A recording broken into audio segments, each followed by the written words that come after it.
Ça vous plairait d'avoir plus de paix dans votre vie? Êtes-vous prêt à faire tout ce que vous devez faire pour l'avoir? Restez avec moi et découvrez ce que ça pourrait être.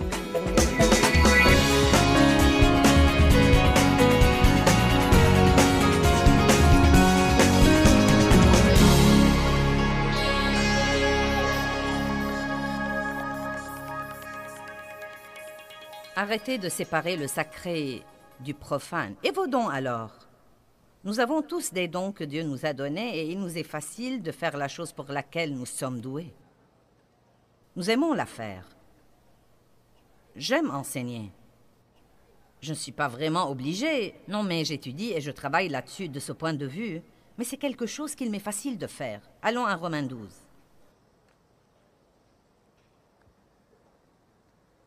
Le verset 6 dit « Or, ayant des dons, des facultés, des qualités, des talents qui diffèrent selon la grâce qui nous a été accordée, exerçons-les. Que celui qui a le don de la prophétie prophétise en accord avec sa foi. Que celui qui a le don du service se consacre au service.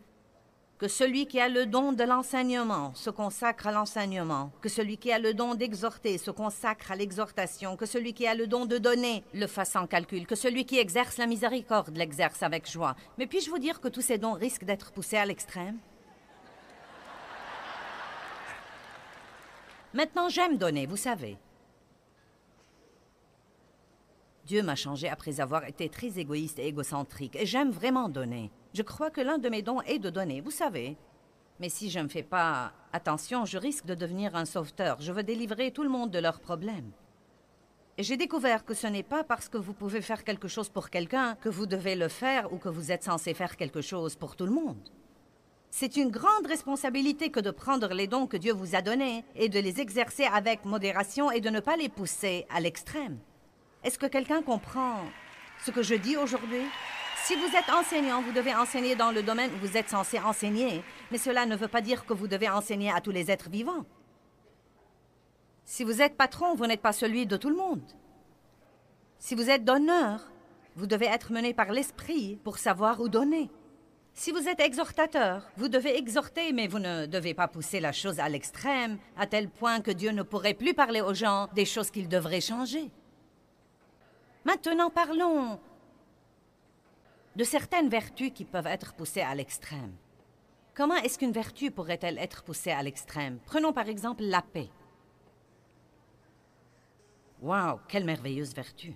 J'ai étudié la paix et étudié la paix et étudié la paix car je n'étais pas une personne paisible et maintenant je jouis d'une grande paix. Jésus a dit « Je vous donne ma paix, je ne vous donne pas comme le monde donne, mais je vous donne ma paix extraordinaire. » Arrêtez de vous laisser troubler et alarmer. Arrêtez de vous laisser intimider et perturber. C'est Jean 14, 27. Nous voulons être paisibles. Heureux ceux qui procurent la paix, car ils seront appelés fils de Dieu. La paix est un fruit de l'esprit. Je peux vous prendre dans toute la Bible et vous montrer de merveilleux versets au sujet de rechercher la paix et de mettre les chaussures de la paix. Non, mais la paix est bonne.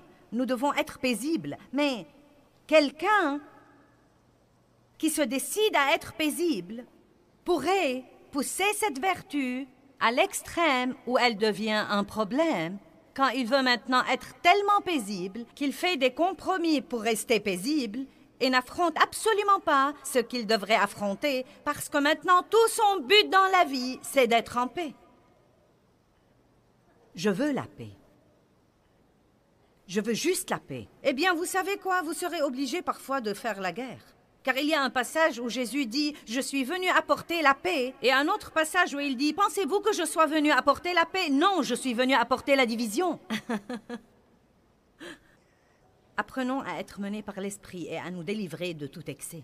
Ce n'est pas parce qu'une chose est bonne qu'elle est bonne tout le temps et qu'elle est bonne en toute situation. Un bon leader devrait être capable d'affronter. Et nous avons beaucoup de départements différents, beaucoup de gens différents dans la direction. Et chaque fois que quelqu'un a quelque chose qu'il ne veut pas affronter, ce qu'il fait, c'est qu'il ouvre la porte à l'ennemi pour entièrement dévaster ce département.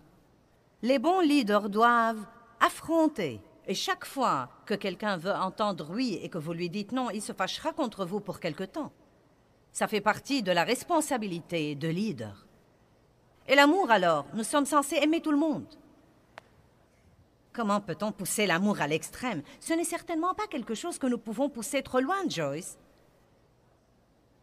Mais si quelqu'un qui croit qu'il marche dans l'amour devient tellement permissif qu'il ne veut jamais dire non à personne, il ne veut pas dire non à ses enfants, car après tout, je vais marcher dans l'amour avec toi, donc cela veut dire que je devrais te donner tout ce que tu voudras et te laisser faire ce qui te plaît tout le temps, car je veux vraiment t'aimer. Mais l'amour véritable doit être dur parfois. Savez-vous qu'il y a un passage dans la Bible où Paul dit de livrer un certain type à Satan? Il dit, eh bien, livrez-le à Satan pour la crucifixion de la chair, afin que son âme soit sauvée. Je me dis, J'avoue que je n'ai pas encore eu le courage de le faire. Mais je crois que ce que Paul a fait, c'est d'arrêter de prier pour le type. Et vous voyez, parfois, nous ne devons pas prier pour quelqu'un. Bien des fois, nous prions ces prières sentimentales pour les gens, et ce que nous devrions faire, c'est de prier « Dieu, occupe-toi d'eux ». Et rends-les si malheureux qu'ils ne pourraient pas le supporter, jusqu'à ce qu'ils comprennent qu'ils devraient faire les choses à ta façon. Et parfois, au lieu de prier toutes ces prières de protection pour les gens, « Oh Dieu, bénis-les, bénis-les, bénis-les ». Et vous savez, lorsqu'il s'agit de vos enfants, c'est dur de ne pas prier « Bénis-les, bénis-les, bénis-les ». Vous devez parfois dire « Dieu, fais tout ce que tu dois faire pour les toucher et aide-moi à ne pas les secourir quand les choses vont mal ». L'amour véritable doit parfois être dur. Et porter du fruit alors. Genèse 1, verset 28 dit « Fructifiez et multipliez et remplissez la terre ». Jean chapitre 15 dit « Portez du fruit ». Pour porter du fruit, nous devons grandir. Mais vous savez, parfois, dans notre désir de porter du fruit, nous sommes obsédés par les chiffres. Combien de temps ai-je prié? Combien de chapitres ai-je lus? Combien de personnes sont venues à la réunion? Combien de gens... J'avais l'habitude de m'exaspérer. Combien de personnes sont venues à la réunion? Combien de chambres avons-nous réservées? Combien de courriers avons-nous reçus? Combien? Combien? Combien? Combien? Et mes émotions étaient en haut, en bas, en haut, en bas. Et j'ai commencé à voir ce passage dans la Bible où David amène la peste en Israël pour avoir compté le peuple et que ceci fut mauvais aux yeux de Dieu. Et je n'ai jamais vraiment compris ça, parce qu'il y a un passage où Dieu dit à Moïse de compter le peuple, et c'était bon. Donc, ce peut être bon parfois de compter quelque chose, mais nous devons savoir pourquoi nous comptons tout le temps. Qui sait que c'est un problème pour les gens dans la prière? Combien de temps ai-je prié? Nous mettons la montre. Eh bien, j'ai prié 1 heure. Je suis vraiment spirituelle aujourd'hui. Waouh!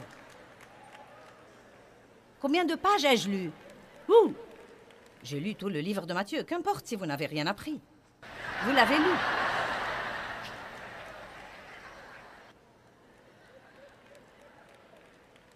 Je ne compte plus rien. Dieu a dû me délivrer de ça. Je ne compte plus les trucs. Car quand nous faisons ça, bien des fois, nous ne le faisons pas parce que nous désirons porter du fruit pour Dieu. Nous voulons en vérité flatter notre amour propre et être vraiment contents de combien nous avons et combien nous voyons et combien de gens nous aiment et combien d'heures nous prions et combien de pages nous lisons. Comprenez-vous de quoi je parle? Nous ne devons pas compter combien de temps nous prions, mais prier jusqu'à ce que nous terminions. Combien de temps je passe avec Dieu? Je reste là jusqu'à être rassasié.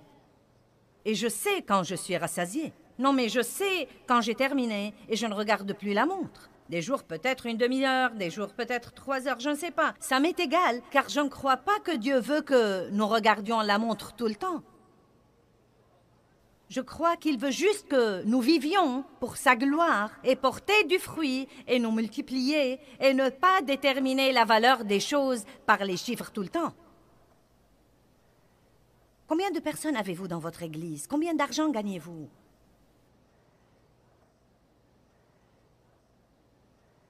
La Bible nous dit aussi d'être ferme. Être ferme. être ferme, discipliné et d'avoir des principes.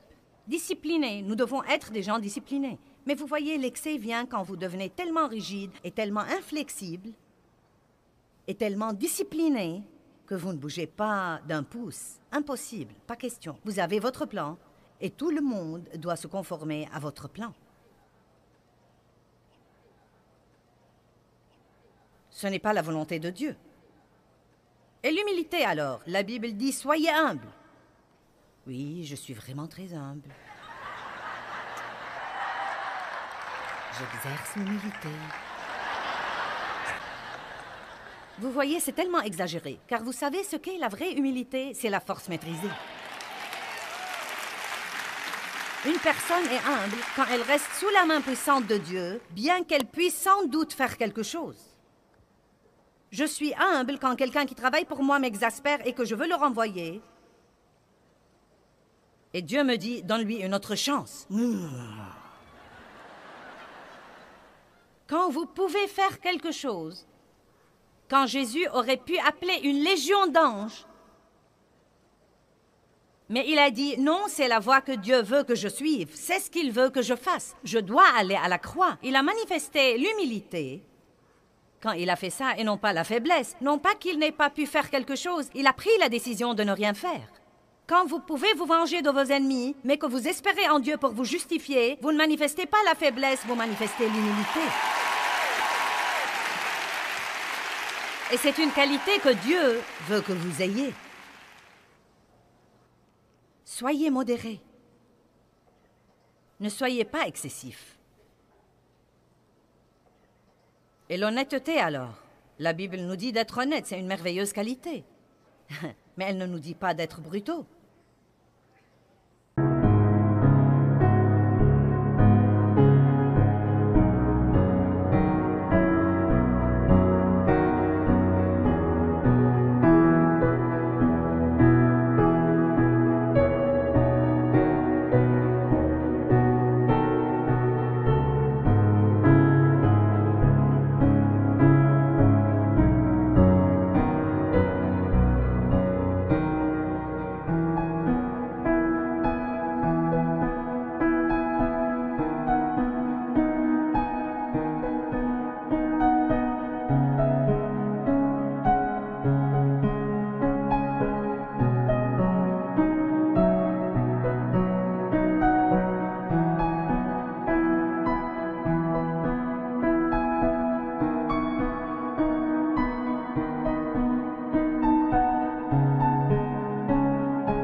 Tu aimes mes cheveux? Non, ta coiffure est tellement laide.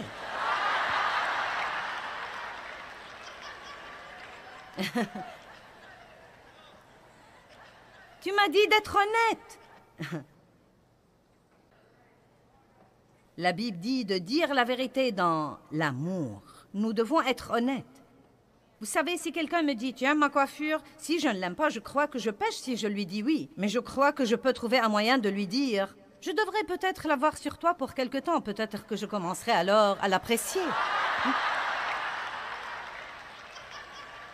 La plupart des gens qui m'entourent ne me demandent mon opinion que s'ils la veulent vraiment parce que je leur dis la vérité. Mais nous devons dire la vérité dans l'amour et ne pas être impolis envers les gens. Maintenant, le dernier domaine dont je veux vous parler. La Bible nous dit de ne pas fréquenter les gens qui sont immoraux. Et pourtant, Jésus a mangé avec les percepteurs, les prostituées, et était l'ami des pécheurs. Maintenant, je voudrais que nous allions à 1 Corinthiens 5. Car je crois que les chrétiens ont besoin d'être éclairés sur ce point, car nous avons cette attitude arrogante. Nous jugeons et nous critiquons, et nous sommes trop bons pour parler à quelqu'un et trop bons pour manger avec quelqu'un parce qu'il est pécheur.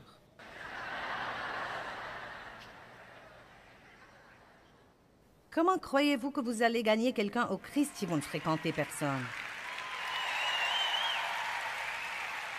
Or, vous ne devez pas former des relations intimes avec des gens qui ne suivent pas la voie que vous suivez. La Bible dit, « Qu'y a-t-il de commun entre la lumière et les ténèbres ?»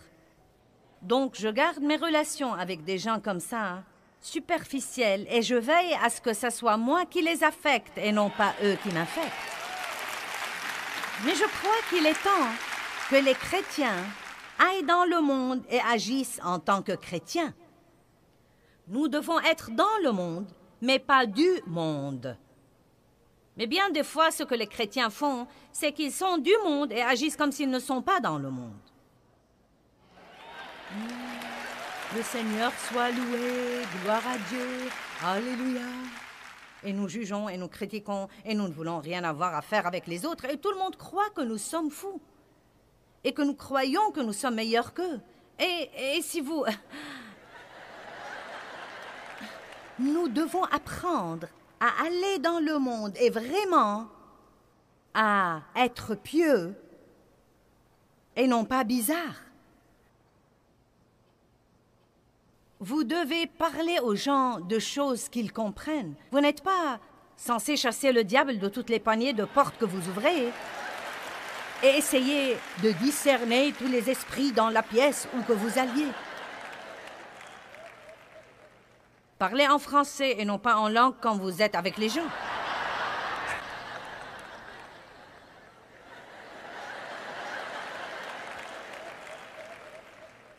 Les gens religieux jugent et critiquent tout le monde et ils ne veulent rien avoir à faire avec personne. Leur attitude est « nous ne dansons pas, et nous ne jouons pas aux cartes, et nous n'allons pas au cinéma, et nous ne portons pas ça, et nous ne faisons pas ça, et nous ne buvons pas, et nous ne fumons pas, et nous ne faisons rien de ces trucs-là, et nous sommes meilleurs que vous, et nous sommes misérables, et nous ne sommes pas heureux, et nous voudrions vraiment que vous veniez et que vous soyez malheureux avec nous. »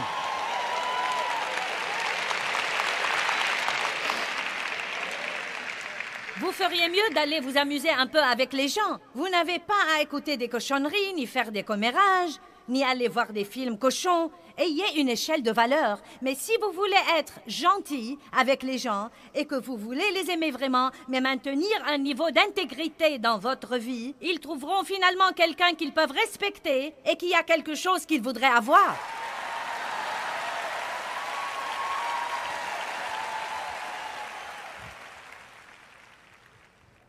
La fille assise là, au premier rang, voyage avec moi. Ça fait 7 ans qu'elle travaille pour moi. N'est-ce pas ce que tu as dit? 7 ans. Et... elle me coiffe et fait beaucoup de choses pour moi. Elle m'aide à m'occuper de ma mère et de ma tante et elle est vraiment quelqu'un de très valable. Et quand je l'ai rencontrée, elle était coiffeuse et vivait avec son petit ami. Elle se droguait de temps en temps et allait aux maisons de jeu. Et faisait toutes sortes de trucs. Je ne suis pas allée chez elle pour la condamner et lui prêcher contre son style de vie. Je l'ai simplement mise mal à l'aise.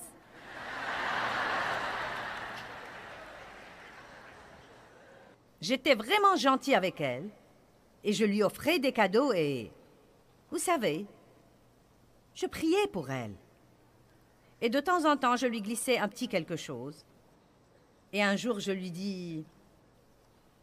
ai dit, « Donc, tu sais, cette histoire de vivre avec ton petit ami, qu'est-ce que ça te fait? » Elle me dit, « Eh bien, je sais que c'est mauvais. » « Donc, pourquoi tu le fais? »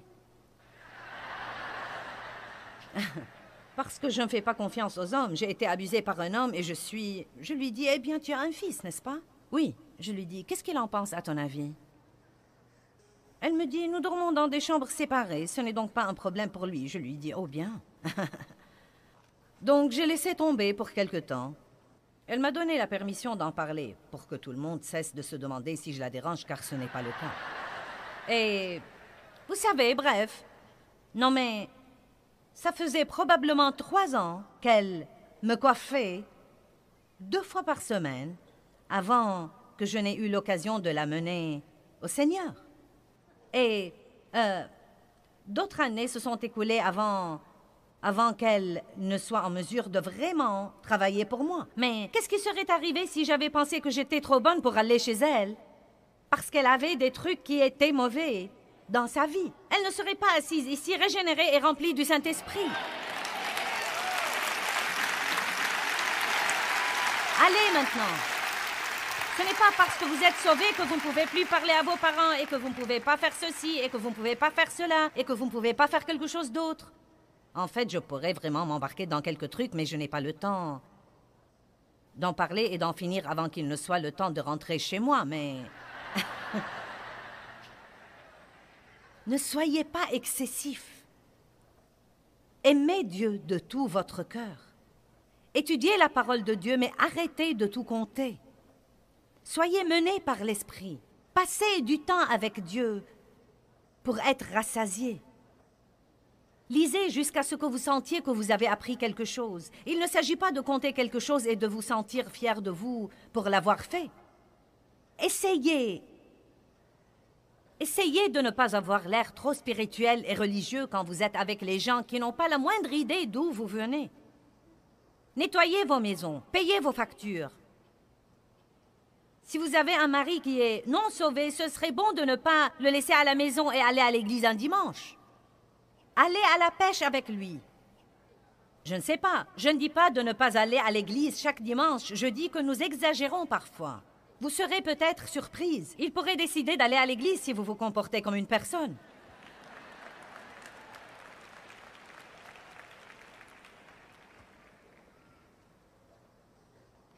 Je ne vais vous laisser aller nulle part avant de m'assurer que vous avez compris tout ceci. Combien d'entre vous l'ont compris?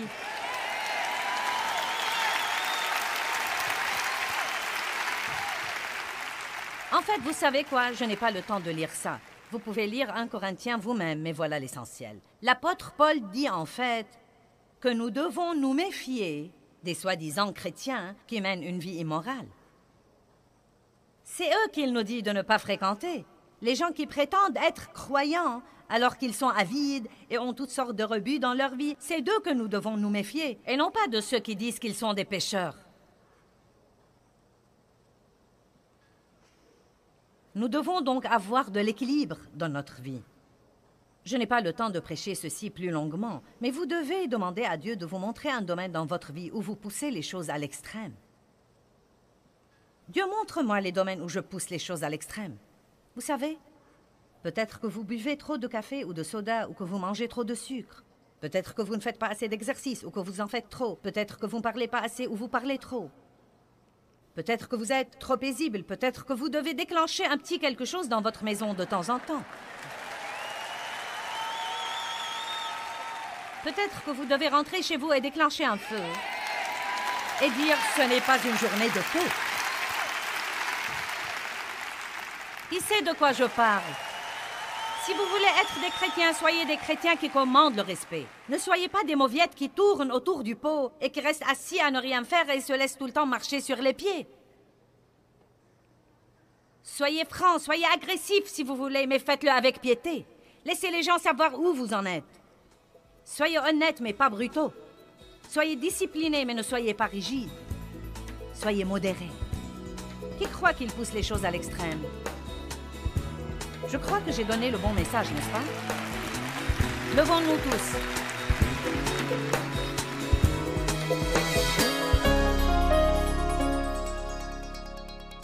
Eh bien, les pensées ont tout à voir avec les émotions et vos pensées peuvent littéralement soit vous exciter, vous angoisser et vous exaspérer, soit vous aider à vous calmer et vous apaiser. Nous devons être fermes, disciplinés et bien équilibrés dans nos vies et nos pensées ont beaucoup à voir avec ça. Peut-être que vous pensez tous, eh bien, je ne peux rien changer à mes pensées. Eh bien, la première chose que vous devez apprendre, c'est que vous pouvez choisir vos pensées et vous devez le faire avec précaution.